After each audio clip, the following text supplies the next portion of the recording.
प्यारे स्टूडेंट, स्वागत है आपका अपना चैनल न्यू क्लासेस में। आज का वीडियो क्लास 11 आर्ट्स के स्टूडेंट के लिए काफ़ी इंपॉर्टेंट होने वाला है और ख़ास करके वैसे स्टूडेंट के लिए जो क्लास 11 में आर्ट्स लेकर के पढ़ रहे हैं और आप लोग हिंदी कोर रखे हुए हैं, वैसे स्टूडेंट के लिए यह वीडियो काफ़ी इंपॉर्टेंट होने वाला है।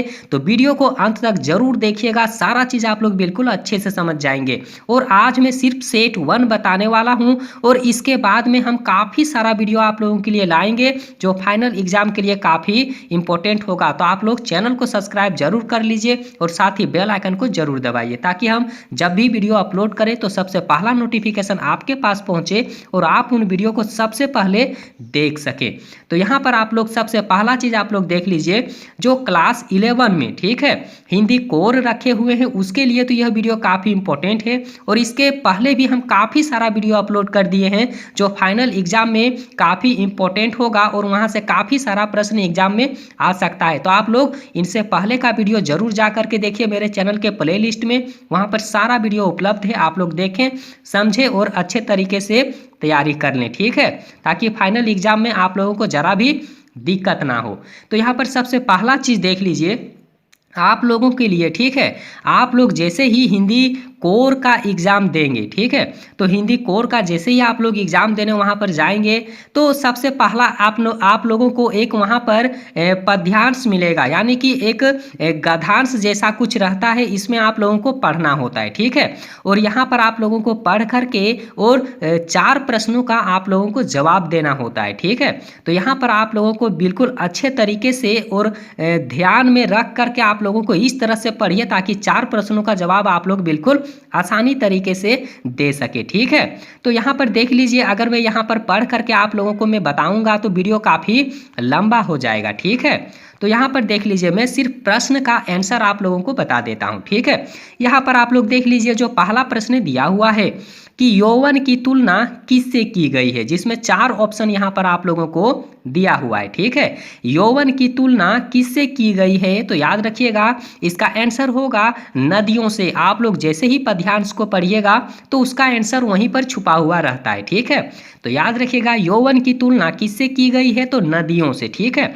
अगला नंबर का प्रश्न देख लीजिए, जो दूसरा नंबर का प्रश्न दिया हुआ है कि यौवन की सार्थकता तब मानी जाती है जब, ठीक है, जब क्या होता है, तो याद रखिएगा इसमें सारा ऑप्शन बिल्कुल सही होगा, ठीक है।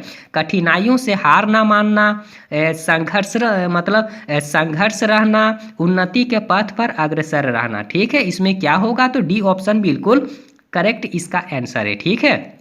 अगला नंबर का प्रश्न देखिए, जो यहाँ पर तीसरा नंबर का प्रश्न दिया हुआ है कि कवि के अनुसार यौवन क्या है, ठीक है। कवि के अनुसार यौवन क्या है, तो याद रखिएगा कवि के अनुसार यौवन यहाँ पर सारा चीज है। चट्टानों से टक्कर लेना है, नव उत्साह से नाता जोड़ना है, फिर यहाँ पर विफल प्रयासों से 2 गुना वेग भुजाओं से भरना है, ठीक है। तो यहाँ पर देख लीजिए इसका डी नंबर ऑप्शन बिल्कुल सही होगा। आप लोग अच्छे से याद करके रख लीजिए और आप लोग जैसे ही पद्यांश पढ़िएगा तो सारा चीज़ आप लोग बिल्कुल खुद से बना सकते हैं, ठीक है। तो यहाँ पर देख लीजिए 4 नंबर का जो प्रश्न दिया हुआ है कि शायद काव्यांश, यहाँ पर काव्यांश के अनुसार नवयुवकों में क्या गुण होते हैं। काव्यांश के अनुसार नवयुवकों में मतलब नवयुवकों में क्या गुण होता है, तो याद रखिएगा यहाँ पर सारा चीज होगा, ठीक है। दृढ़ता होगा, सहनशीलता होगा, उत्साह होगा, मतलब यहाँ पर सब ऑप्शन बिल्कुल सही जवाब है, ठीक है। फिर यहाँ पर आगे नंबर में देख लीजिए दूसरा में, फिर यहाँ पर दिया हुआ है एक गद्यांश, ठीक है। फर्स्ट नंबर में पद्यांश रहता है, दूसरा नंबर में गद्यांश, ठीक है। और फिर यहाँ जो गद्यांश दिया हुआ है इस गद्यांश को आप लोगों को पढ़ना है, ठीक है। और इस गद्यांश को पढ़ने के बाद में क्या करना है, तो 5 से लेकर के 8 नंबर के प्रश्न जो है उनका जवाब आप लोगों को देना है, ठीक है। तो यहाँ पर फिर आप लोगों को बिल्कुल अच्छे तरीके से पढ़ लेना है, स्क्रीनशॉट ले करके रख लीजिए या फिर वीडियो को रोक करके आप लोग अच्छे तरीके से पढ़ लीजिए, ठीक है। और उसके बाद में यहाँ पर देख लीजिए जो 5 नंबर का प्रश्न दिया हुआ है, ठीक है। और 5 नंबर का प्रश्न है कि किसको कुछ नहीं मिलता है, ठीक है।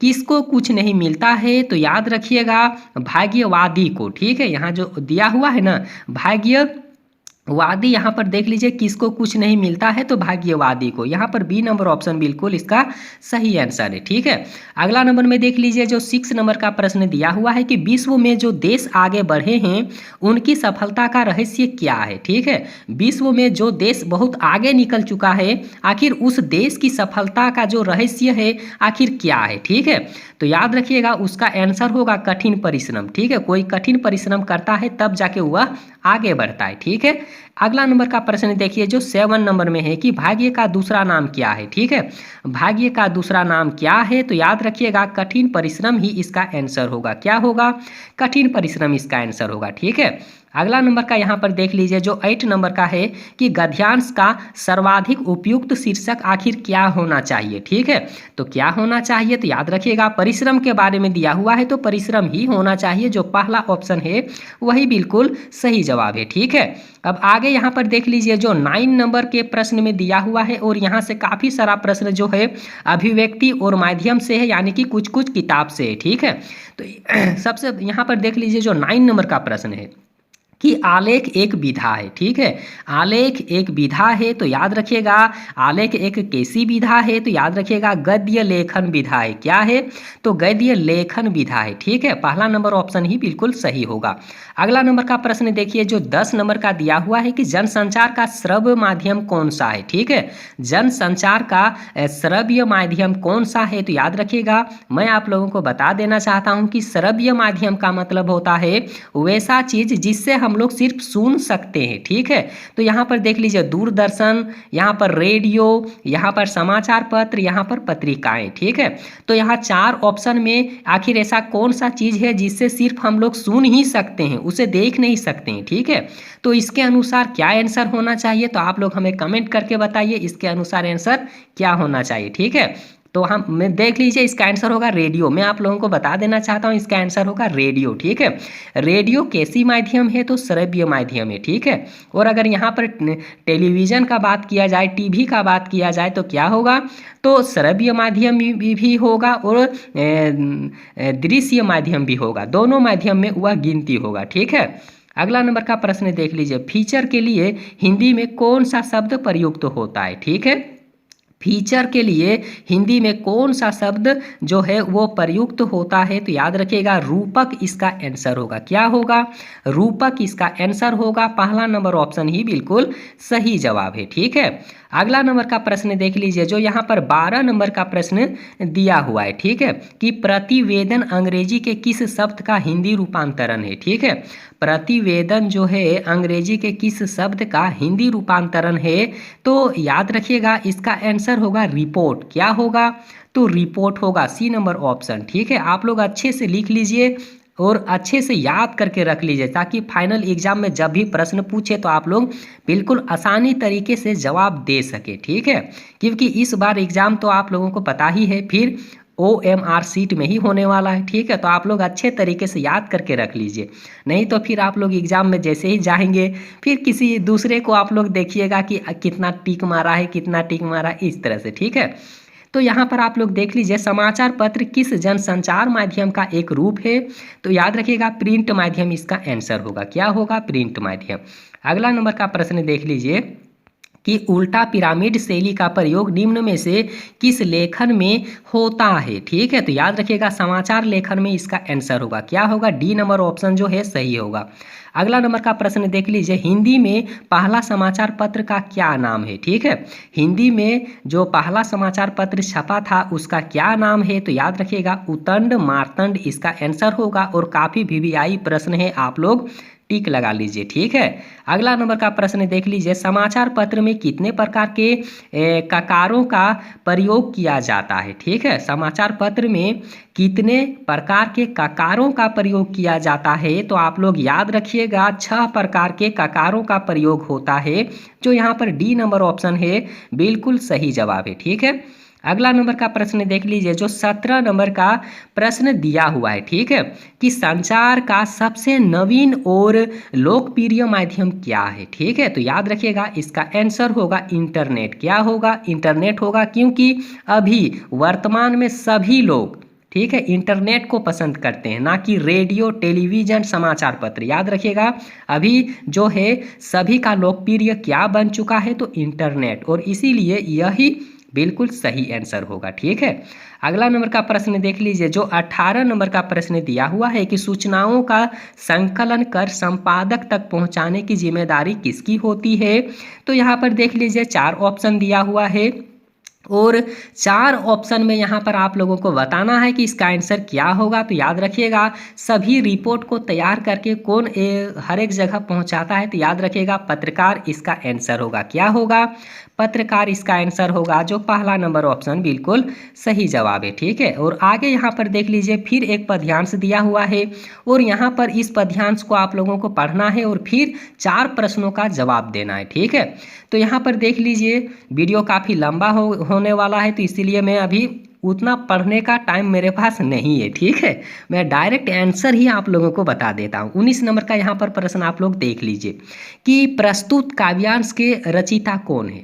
प्रस्तुत काव्यांश के रचयिता कौन है, तो आप लोग याद रखिएगा मीराबाई हैं। क्या कौन है, तो मीराबाई हैं। ठीक है, यहाँ जो दिया हुआ है ना, सी नंबर ऑप्शन बिल्कुल इसका सही जवाब है। ठीक है, आगे यहाँ पर देख लीजिए जो 20 नंबर का प्रश्न दिया हुआ है। ठीक है, कि गोपाल शब्द का प्रयोग किसके लिए किया गया है। गोपाल शब्द का प्रयोग जो है किसके लिए किया गया है, तो याद रखिएगा कृष्ण के लिए। ठीक है, किसके लिए, कृष्ण के लिए। ठीक है, अगला नंबर का प्रश्न देखिए 21 नंबर का, कि कुल की कहानी का अर्थ क्या होता है, और काफ़ी इंपॉर्टेंट प्रश्न है। ठीक है, यहाँ पर देख लीजिए जो 21 नंबर का प्रश्न है कि कुल की कहानी का अर्थ क्या है और किसके लिए इसका प्रयोग यहाँ पर बताया गया है। तो यहाँ पर देख लीजिए परिवार की मर्यादा के लिए। किसके लिए, तो परिवार की मर्यादा के लिए। सी नंबर ऑप्शन बिल्कुल सही जवाब है। ठीक है, आगे यहाँ पर देखिए जो 22 नंबर का प्रश्न है कि मीराबाई ने अपना पति किसे स्वीकार किया था। ठीक है, मीराबाई ने अपना पति किसे स्वीकार किया था, तो याद रखिएगा कृष्ण इसका आंसर होगा। क्या होगा, कृष्ण होगा, जो पहला नंबर ऑप्शन है वही बिल्कुल सही जवाब है। अब आगे देख लीजिए कुछ किताब से यहाँ पर दिया हुआ है कि कबीर दास ने किसका खंडन किया है। 4 ऑप्शन में आप लोगों को बताना है कि कबीर दास ने किसका खंडन किया है। तो याद रखिएगा बाह्य आडंबर और रूढ़िवाद का। यहाँ जो पहला ऑप्शन है यही बिल्कुल राइट आंसर है। ठीक है, और अगला नंबर का प्रश्न देख लीजिए, कबीर की आखिर कौन सी भाषा है। कबीर जो हैं उनकी कौन कौन सी भाषा है, तो याद रखिएगा कबीर जो हैं उनकी अवधी भाषा है। ठीक है, याद रखिएगा कौन भाषा, अवधी भाषा। ठीक है, और अगला नंबर का प्रश्न देख लीजिए, मीरा को 20 का प्याला किसने भेजा था। मीरा को 20 का प्याला किसने भेजा था, तो याद रखिएगा राणा इसका आंसर होगा। ठीक है, क्या होगा, राणा इसका आंसर होगा। ठीक है, और अगला नंबर में देख लीजिए कि वे आंखें कविता में किसका चित्रण नहीं किया गया है। ठीक है, वे आंखें कविता में किसका चित्रण नहीं किया गया है, तो देख लीजिए 26 नंबर का जो यहाँ पर प्रश्न दिया हुआ है इसका सी नंबर ऑप्शन बिल्कुल सही है, यानी कि पिता की मृत्यु। ठीक है, यही इसका आंसर होगा। और आगे देख लीजिए 27 नंबर का प्रश्न है कि रो पड़े होंगे बराबर पांचवें का नाम लेकर इस पंक्ति में किसके रो पड़ने का उल्लेख मिलता है। ठीक है, तो याद रखिएगा यहाँ जो पिता हैं इन्हीं यही वाला बिल्कुल सही जवाब है, यानी कि बी नंबर ऑप्शन जो है वो बिल्कुल राइट आंसर है। ठीक है, और आगे भी यहाँ पर देख लीजिए फिर एक गद्यांश दिया हुआ है, और यहाँ जो गद्यांश है इसको आप लोगों को पढ़ना है। स्क्रीनशॉट लेकर के रख लीजिए या फिर वीडियो को रोक लीजिए और अच्छे से पढ़ लीजिए। ठीक है, और फिर 4 प्रश्नों का आप लोग जवाब खुद से भी दे सकते हैं। तो यहाँ पर देख लीजिए जो 28 नंबर का प्रश्न दिया हुआ है कि मियाँ नसरुद्दीन पाठ के लेखक कौन है। ठीक है, मियाँ नसरुद्दीन पाठ के लेखक कौन है, तो याद रखिएगा कृष्णा सोबती हैं। कौन है, कृष्णा सोबती हैं, जो बी नंबर ऑप्शन है राइट आंसर है। अगला नंबर का प्रश्न देखिए, मियाँ नसरुद्दीन कितने प्रकार की रोटियां बनाते थे। ठीक है, और काफ़ी इंपॉर्टेंट प्रश्न है, तो याद रखिएगा 56 प्रकार के रोटियां जो हैं वो मियाँ नसरुद्दीन शाह बनाते थे। ठीक है, यहाँ पर शाह नहीं है लेकिन मियाँ नसरुद्दीन है, और वो 56 प्रकार के रोटी को बनाते थे। ठीक है, यहाँ पर अगला प्रश्न देख लीजिए, 4 पाई पर बैठी बीड़ी का मजा कौन ले रहा था। ठीक है, चारपाई पर बैठ करके बीड़ी का मजा आखिर कौन ले रहा था। तो याद रखिएगा इसका आंसर होगा मियां नसरुद्दीन। को क्या होगा इसका आंसर, मियां नसरुद्दीन होगा। ठीक है, अगला नंबर का प्रश्न यहाँ पर देख लीजिए। 31 नंबर का प्रश्न है कि लेखिका जब दुकान के अंदर जाकर देखती है तो क्या हो रहा था दुकान में। ठीक है, दुकान के अंदर में आखिर क्या हो रहा था। ठीक है, तो देख लीजिए दुकान के अंदर में बीड़ी का मजे ले रहा था। ठीक है, आखिर वहाँ पर जो दुकान के अंदर में था तो आखिर क्या हो रहा था, तो जो अंदर में था वो बीड़ी का मजा ले रहा था। ठीक है, डी नंबर ऑप्शन बिल्कुल सही जवाब है। आगे यहाँ पर देख लीजिए जो 32 नंबर का प्रश्न दिया हुआ है कि पथेर पांचाली। ठीक है, पथेर पांचाली फिल्म किसके निर्देशन में बनी थी। ठीक है, और काफ़ी इंपॉर्टेंट प्रश्न है कि पथेर पांचाली फिल्म किसके निर्देशन में बनी थी। तो याद रखिएगा सत्यजीत राय के निर्देशक के अनुसार। ठीक है, जब वहाँ पर निर्देशक कौन थे तो सत्यजीत राय और उस समय पथेर पांचाली फिल्म का निर्माण हुआ था। ठीक है, और आगे देखिए यहाँ जो 33 नंबर का प्रश्न दिया हुआ है कि लेखक सत्यजीत राय किस विभाग में काम करते थे। ठीक है, लेखक सत्यजीत राय जो हैं किस विभाग में काम करते थे। तो याद रखिएगा विज्ञापन कंपनी इसका आंसर होगा। क्या होगा, तो विज्ञापन कंपनी होगा, यानी कि बी नंबर ऑप्शन जो है बिल्कुल सही जवाब है। ठीक है, और आगे यहाँ पर देख लीजिए कि मियाँ ने पढ़ाई के कितने तरीके बताए हैं। ठीक है, मियाँ ने पढ़ाई के कितने तरीके यहाँ पर बताए हुए हैं। तो याद रखिएगा 2 तरीका। क्या होगा, 2 तरीका। जो पहला नंबर ऑप्शन है वही बिल्कुल सही जवाब है। ठीक है, और यहाँ पर आगे भी देख लीजिए अगला जो प्रश्न यहाँ पर दिया हुआ है कि मियां नसरुद्दीन। ठीक है, किस विधा की रचना है। मियां नसरुद्दीन किस विधा की रचना है। तो याद रखिएगा जीवनी परख है। क्या है, तो जीवनी परख है, जो सी नंबर ऑप्शन है बिल्कुल सही जवाब है। आगे यहाँ पर देख लीजिए नमक का दारोगा कहानी से हमें क्या संदेश मिलता है। ठीक है, नमक के दारोगा जो कहानी है इससे हम लोगों को क्या संदेश मिलता है। तो याद रखिएगा निर्भय होकर कर्तव्य पालन करना। क्या होगा, तो निर्भय होकर के कर्तव्य पालन करना, जो पहला नंबर ऑप्शन है बिल्कुल सही जवाब है। ठीक है, और आगे यहाँ पर देख लीजिए कि राजस्थान की रजत बूंदे के रचनाकार कौन है। ठीक है, और काफ़ी इंपॉर्टेंट प्रश्न है, इस बार एग्जाम में जरूर आएगा। ठीक है, तो राजस्थान की रजत बूंदे के रचनाकार कौन है। तो याद रखिएगा अनुपम मिश्र इसका आंसर होगा। क्या होगा, अनुपम मिश्र इसका आंसर होगा। आगे यहाँ पर देख लीजिए जो 38 नंबर का जो प्रश्न है। ठीक है, 38 नंबर का जो प्रश्न दिया हुआ है कि पालर पानी किसे कहते हैं। ठीक है, तो पालर पानी किसे कहते हैं। तो याद रखिएगा बरसात से मिलने वाला पानी को ही पालर पानी कहा जाता है। बी नंबर ऑप्शन जो है बिल्कुल राइट आंसर है। अगला देख लीजिए कुएं की चिनाई करने के लिए किस घास का उपयोग किया जाता है। तो देख लीजिए कुएं की चिनाई के लिए आखिर कैसी घास का उसमें उपयोग होता है। तो याद रखिएगा खीप घास का। ठीक है, क्या होगा, खीप घास का। और अगला नंबर का प्रश्न यहाँ पर देख लीजिए जो अंतिम प्रश्न है इस वीडियो का। ठीक है, कि कुएं की चिनाई करने वालों को आखिर क्या कहा जाता है। तो उसे चेलवांजी कहते हैं। उसे क्या कहेंगे, तो उसे चेलवांजी कहेंगे। ठीक है, मिस्त्री पे यहाँ पर टिक नहीं लगाइएगा, नहीं तो बिल्कुल गलत होगा। ठीक है, और यही था बिल्कुल 40 प्रश्न। ठीक है, और इसके बाद में भी हम काफ़ी सारा वीडियो आप लोगों के लिए लाएंगे। तो आप लोग सारा वीडियो को ज़रूर देखिएगा, क्योंकि सारा वीडियो फाइनल एग्ज़ाम से ही रिलेटेड में बनने वाला है। ठीक है, तो वीडियो अपने दोस्तों के पास में आप लोग ज़रूर शेयर कीजिए, क्योंकि उन्हें भी फाइनल एग्ज़ाम देना है, उन्हें भी अच्छा नंबर लाना है। या फिर आप लोग मेरे चैनल के बारे में अपने दोस्तों को ज़रूर बताइए। तो वीडियो कैसा लगा आप लोगों को, वीडियो को लाइक कीजिए, अपने दोस्तों के पास में ज़रूर शेयर कर दीजिए। और वीडियो देखने के लिए बहुत बहुत धन्यवाद।